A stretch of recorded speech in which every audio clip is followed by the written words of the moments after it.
Good evening, everybody. So here we are, and the day has been bright, and beautiful, and warm, and we spent most of the day outside working in the garden, which is very nice. And now it's cooled down a little bit, and we've got the fire going, and we've got a little bit of sustenance. So what better thing to do than to read William Shakespeare's Romeo and Juliet? Today we're going to be reading Act 2, Scene 5, and thought that I'd throw in Scene 6 as well, because it's very brief. It's a brief scene, so I thought we'd do the two scenes together and end Act 2, and that way we can be set up tomorrow to move into Act 3. Remember up to this point that the themes that we have been harping on have been the scholastic debate of the 13th century, the ideas of which have carried over into the century of Shakespeare. And the scholastic debate was a debate about the legitimacy, or about the nature of language and thought, and whether language and thought connected to something beyond this world, or whether it did not connect to anything at all and was merely a fabrication or a construct of the human mind. The nominalists, who believed that it was a name only that the thing was represented, held that there was no other world, and that there was simply this world, and we used words in order to distinguish one thing from another. And the realists held that the words that we have actually have connection to something beyond this world. So that scholastic debate has come up a few times in the play so far, and certainly we saw it in Juliet's statement about how a rose by any other name would smell as sweet. And Romeo, wherefore art thou Romeo? Another theme that we're looking at is the theme certainly of love and of romance, but also this theme of lust, which is Sonnet 129, lust in action, as Shakespeare calls it. And remember that in Sonnet 129, there are certain adjectives that Shakespeare uses in order to describe how lust drives a person around. And he says that lust is perjured, which means it lies under oath, it lies just to get what it wants. It's murderous, which means it's ready to kill others or itself. It's bloody, that is willing to do violence of all kinds. Full of blame, right? Feeling all the time as though it were guilty of something or another. Savage, which uncultured or violent or wild, that's savage. Extreme, that's driven to one end or the other of the spectrum. Everything's drama, everything's teenage angst, that sort of thing. Oh, you don't understand me, nobody understands me, blah, blah, blah. That's extreme. Anybody who has teenagers understands implicitly what I'm talking about. Also, it's rude. Lust in action is rude because it drives away other people from human society and refuses to do the things that are necessary in order to hold society together. It's cruel. People that are driven by lust are frequently cruel towards other human beings. On a daily basis, we go about and we say hello to other people, and we are courteous to them. We thank them for the gift of themselves. But when you're driven by lust, all that goes out the window, and suddenly you're cruel to other people, and you do things surprisingly that hurt other people. Not to trust, it's untrustworthy. So lust in action is untrustworthy, cannot be trusted. You can't rely on somebody who's driven by lust. And they are somebody who feels as though they have swallowed a bait. They're somebody who feels as though they are seeking something which once enjoyed is no longer something they want. In some ways, it's like a person is mad. They're insane when they're driven by lust. And as the sonnet says, mad in pursuit and in possession. So, had, having, and in quest to have extreme, a bliss in proof, and proved a very woe. Before a joy proposed, and behind a dream. Now, up to this point, I have hinted at it and occasionally pointed it out, but in this scene that we're going to read today, I want you to be particularly aware of these adjectives and this idea about pursuing something and then thinking you have it and then it fading away. See if you can't hear in the dialogue those elements, especially in the character of Juliet, because we're going to be coming up at the end of Act 2, Scene 6, on the wedding scene between Romeo and Juliet. This is the culmination of things. This is what they've been driving towards. And consequently, you would think once they got hitched, everything would be peachy keen. We'll see whether it is. So let's also keep in mind something else, too, the rapidity of the play. The action of the play goes very, very fast. And as one colleague once pointed out, you have Act 1, Act 2, Act 3, and then almost like the play just hurtles to the end. 4 and 5 go by in a snap. Also notice that in terms of time, we have gone 2 days so far. They've known each other for less than a day, and they're getting married. If that doesn't seem odd to you, perhaps we need to chat further, because most people find that very odd. Even in Shakespeare's day, it would have been odd. Day 1, there was a big fight that began the play, in the party. Romeo and Juliet met, and then there was the balcony scene.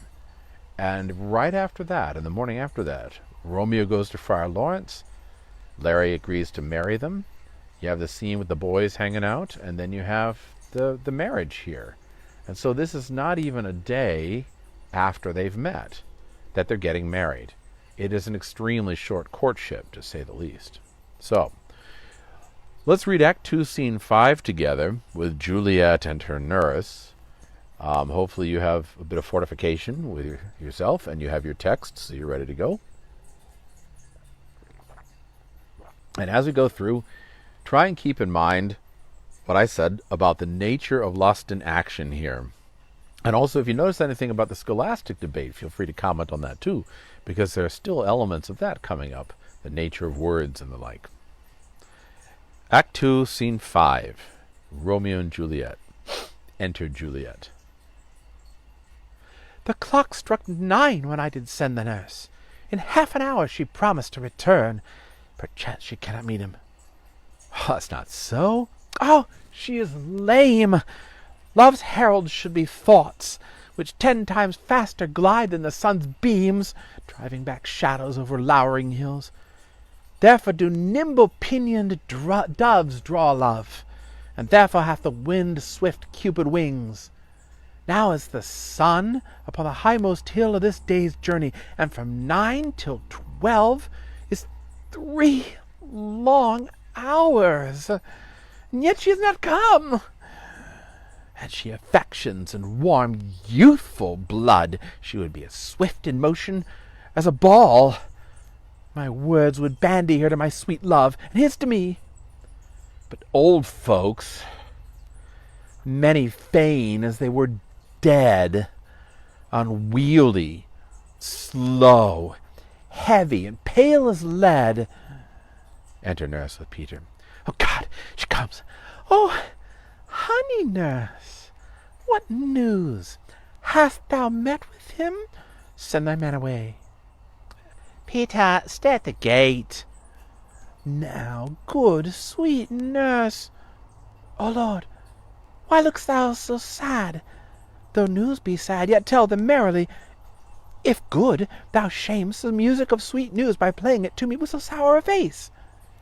I am a-weary. Give me leave a while. Fie, how my bones ache.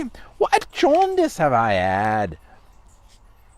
I would thou hadst my bones, and I thy news. Now come, I pray thee, speak.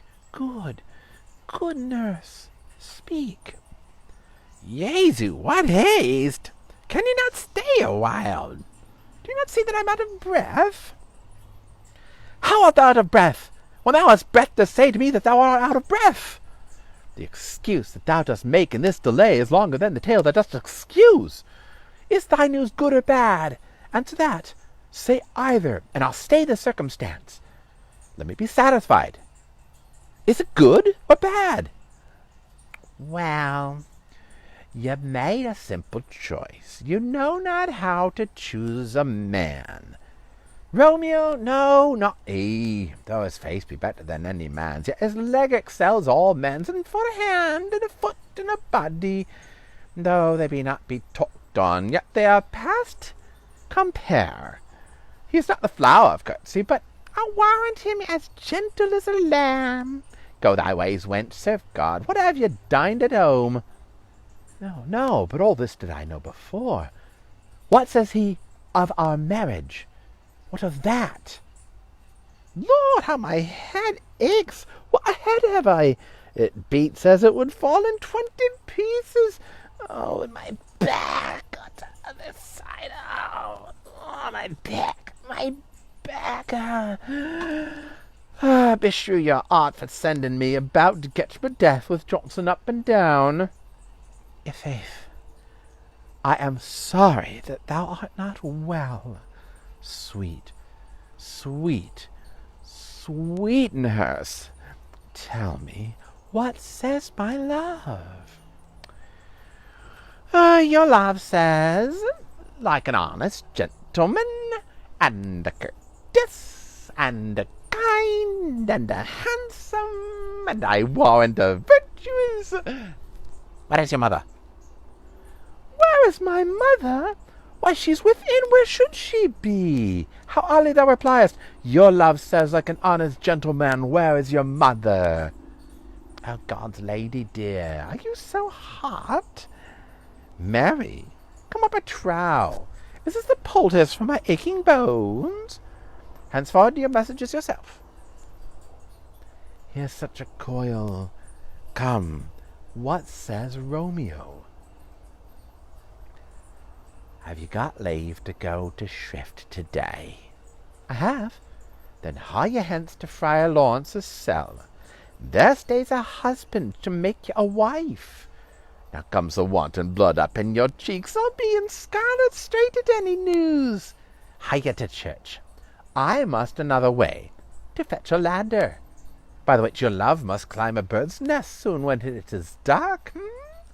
I am the drudge, and toil in your delight, but you shall bear the burden soon at night. Go out to dinner, hie to the cell. Hie to high fortune, honest nurse, farewell. Exeunt.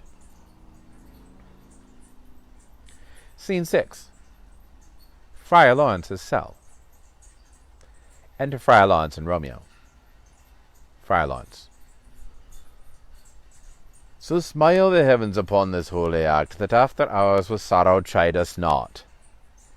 Amen, amen, says Romeo. But come what sorrow can, it cannot countervail the exchange of joy that one short minute gives me in her sight. Do thou but close our hands with holy words, and love-devouring death do what he dare. It is enough. I may but call her mine. These violent delights have violent ends, and in their triumph die, like fire and powder, which as they kiss consume. The sweetest honey is loathsome in his own deliciousness, and in the taste confounds the appetite.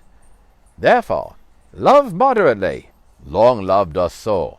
Too swift arrives as tardy as too slow. Enter Juliet.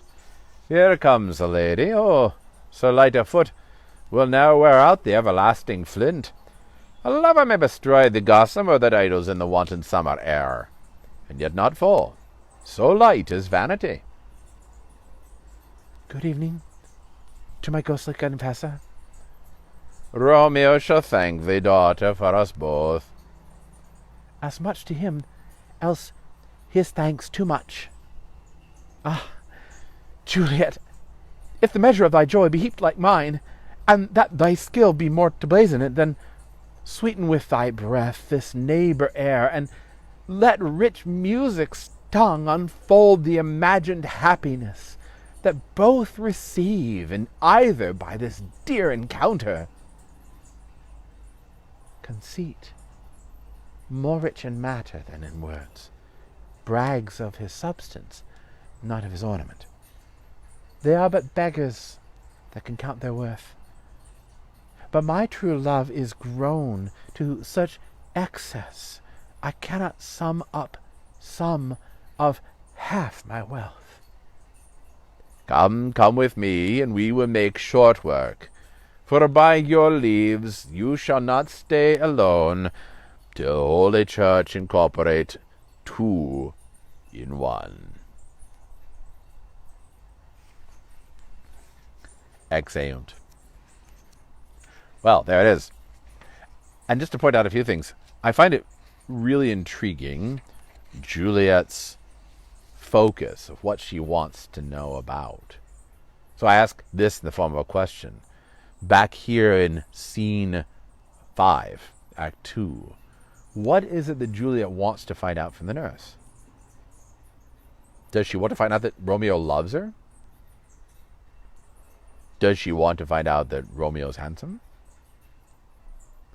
Is she terribly concerned about whether Romeo has a fortune? Or whether he is faithful? Or whether he is honest? Does she ask the nurse to find out whether or not he has the support of his family? Does she ask the nurse about the nurse's opinion of Romeo in terms of his character? What is the thing that she's really concerned about?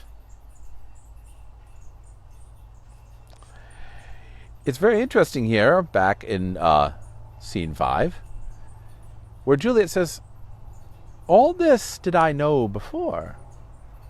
What says he of our marriage?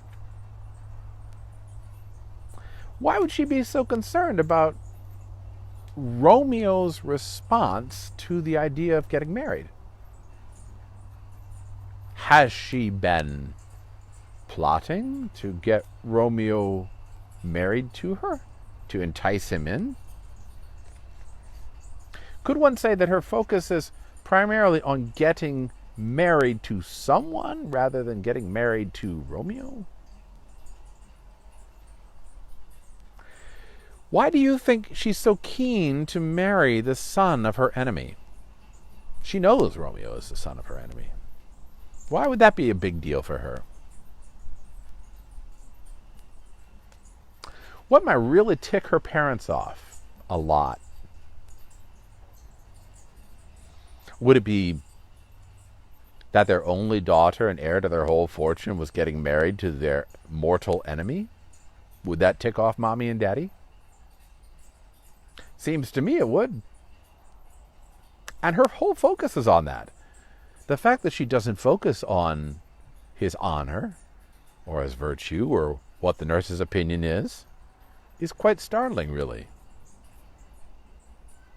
And the nurse even points out at one point here, in the speech just before that, if you look, she says, you have made a simple choice. You know not how to choose a man. And it could be that she's teasing her, right? That's okay. We can read it that way. She's teasing her. You know, Romeo's a great guy. You don't know how to choose a man. But on the other hand, it could be that she's making a statement. You don't know how to choose a man. You chose this guy, Romeo. That's not a good choice. That maybe her choice, the nurse thinks, maybe her choice is something which is going to backfire on her. It's not a good idea. And then the nurse actually says, "Where's your mother?" Right? Breaks in. He's an honest gentleman and courteous and kind and handsome, and I figure he's probably virtuous, right? I warrant virtuous. And then she breaks in and says, "Where's your mother?" She's very concerned about where the mom is. Why do you think the nurse is so concerned about where the mom is? If the mom were to walk in on them while they're conspiring to get Juliet hitched, would her mom have a good reaction or a bad reaction? Would Lady Capulet approve of such a marriage? And if not, why not? Our normal reading, or the reading that most people give, is that Lady Capulet and Lord Capulet are just jerks. And Lord Montague and Lady Montague are just jerks. And the fact that they keep their kids apart means that they're jerks. But consider for a minute, especially if you have your own kids, right? If you are a parent. Your son or daughter comes home and tells you, "I'm going to get married to a meth addict." Or, I'm going to get married to this girl who's been using me and taking all of my money and is hanging out with other guys. But we're going to get married. Would your opinion then be good or bad? Would you object to the marriage? Would it be irrational for you to do so? Seems to me Shakespeare is setting up a situation here where Lady Capulet and Lord Capulet have every reason to object to this romance. And the nurse objects to it.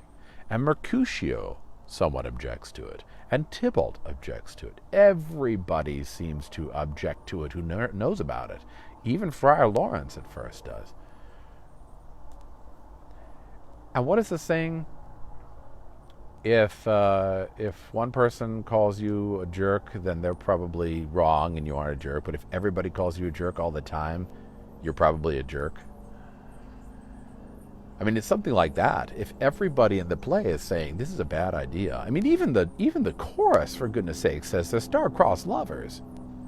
I mean, even the chorus is saying this is a bad idea. If everybody is saying this is a bad idea, it seems to me the attempt to uphold a rebellious attitude and say, but they're in love and they're right and they're perfect and everybody else is just a jerk, seems to me that's a bad interpretation. You know, when everybody thinks you're a jerk, you might be a jerk. And in this case, if everybody thinks that your relationship to your meth addict girlfriend who takes all your money and sleeps around, if everybody objects to it, maybe they're right. I don't know, just saying. How about this? Why does the nurse have to get a ladder for Romeo? That's an interesting little image. She's going to fetch a ladder so he can climb up into her room, right, in the second story. Isn't that interesting? She says, I'm the drudge, and I'm going to go and get a ladder. And then I find this interesting, too, in Scene 6. Scene 6, Friar Lawrence, who is there to marry them, to wed them. If you notice, he's just spouting one maxim after another. Now, he has it in his head that this is going to solve the problem, that this is going to somehow fix everything and bring the families together and bring peace to the city. And that'll be a triumph. That'll be like the great work of the alchemists, like we said last time. And that through that alchemy of bringing dark and light together, masculine and feminine together, Romeo and Juliet together, he can mend the rift that has so divided the city.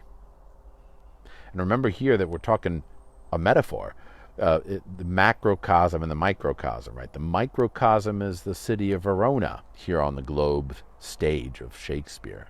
The macrocosm is Europe itself. So if we mend the city of Verona, the two families of Montague and Capulet, through this alchemical bond between the dark and the light, the sun and the moon, then it's a metaphor for the macrocosm mending of the brokenness of Europe. Europe was very broken at the time. You know, we'd already gone through in the 1500s, as we mentioned during the historical episode, we'd already gone through the catastrophe of the 1300s with the Black Death, and before that the starvation and the moving to the Avignon papacy. We'd gone through the attempt to revivify things in the Renaissance. We'd gone through the 100 Years' War, and we'd gone through the War of the Roses, and we'd gone through the split from Rome, the Reformation with Martin Luther. We'd gone through the Henry VIII's split from Rome, and then we were immersed now in the story of Elizabeth, who tried to hold England together, and then James after her.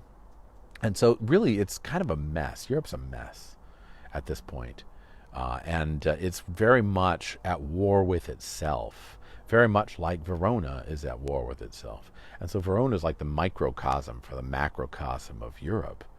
And in that sense, the alchemist, the alchemical attempt, is to unite not just Verona, but the whole of Europe by bringing together these two contrary houses that are fighting with one another. If you were to meld the idea of alchemy in history with the idea of the scholastic debate, it really is a melding together of the nominalists and the realists. If we could meld them together, we could fix everything. And the rift between one part of Europe and another part of Europe would be mended. And then we would have eternal life. We would have an eternal Europe.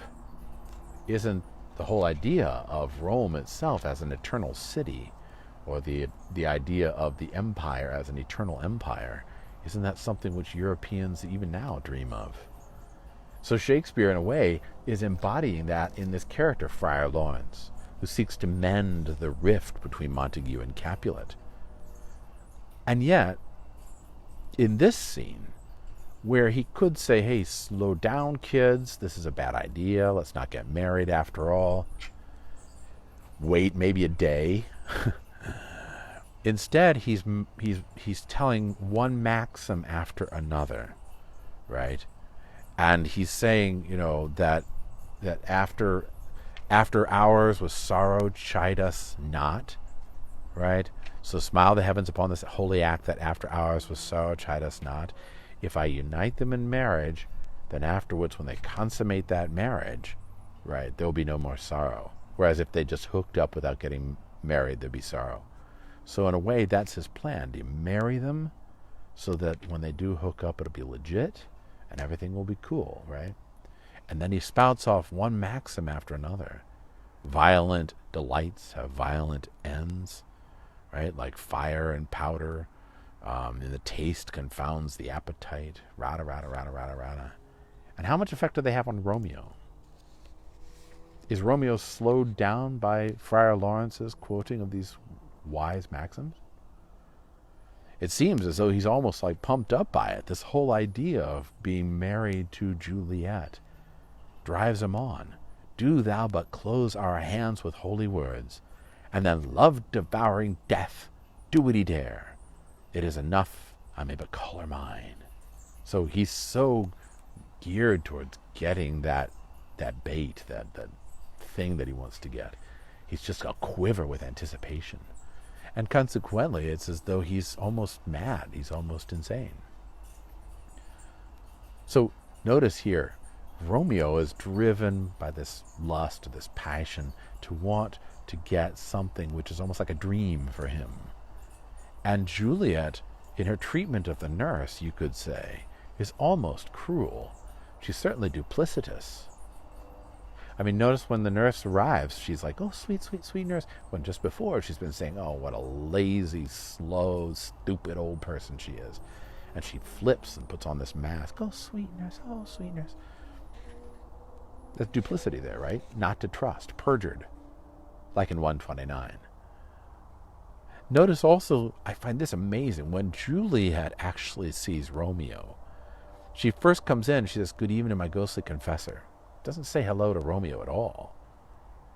And then Friar Lawrence says, and Romeo, what about Romeo? And she says, yes, and to him, else his thanks too much, right? That's a weird treatment of Romeo. If Juliet's all on fire, truly in love with Romeo, wouldn't she be like, hey, Romeo, I'm so glad to see you, da, da, da, singing in the rain, and it'd be like Audrey Hepburn and when in Roman Holiday or something, she'd just be so happy to see Gregory Peck. But here, that doesn't happen at all. This is a very cool reception she gives to Romeo. And when Romeo expresses himself at the end of the act, right? Ah, Juliet, if the measure of thy joy be heaped like mine, and that thy skill be more to blazon it, then sweeten with thy breath this neighbour air, and let rich music's tongue unfold the imagined happiness that both receive in either by this dear encounter. That's kind of passionate, right? It's like, wow, Juliet, I'm so glad to see you. I'm also glad to get married to you, and glad to get alone with you. And Juliet says, this is interesting, conceit, imagination, right? Imagination, more rich in matter than in words. Brags of his substance, not of ornament. What? What? I'm sorry, what? That's a very strange response to Romeo. He's like, I'm so glad to see you, Juliet. Imagination? What? She's like lecturing him or something? I'm not really sure what this is supposed to entail here. If she says imagination more rich in matter than in words, notice the framing of the language, right? Matter and words and imagination. Don't words convey something real through the imagination? And is that not what we've been talking about with the whole scholastic debate? It's a very interesting response.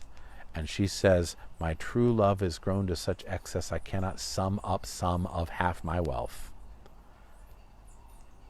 What? I'm sorry, what, Juliet? So here in her response, she's very cool to Romeo. And it does depict to some degree that she doesn't seem to be in love with him. That doesn't seem to be love. He certainly seems to be in lust with her. But she doesn't seem to be in love with him. It would be a hard case to make that on the day of her wedding, that she's not just filled with joy to see him and be with him and spend alone time with him. She doesn't seem to be that at all. But she does seem to be very concerned about getting tied to him. And that does seem to clue us into the idea that this may be a plot. Anyway, we'll progress tomorrow into Act 3. So, hope to see you tomorrow. And thank you for joining me today. I'm going to go on inside and make a little dinner. Right now, I want to give a quick plug to the Shakespeare 2020 project. Also to the History of the English Language podcast with Kevin Stroud.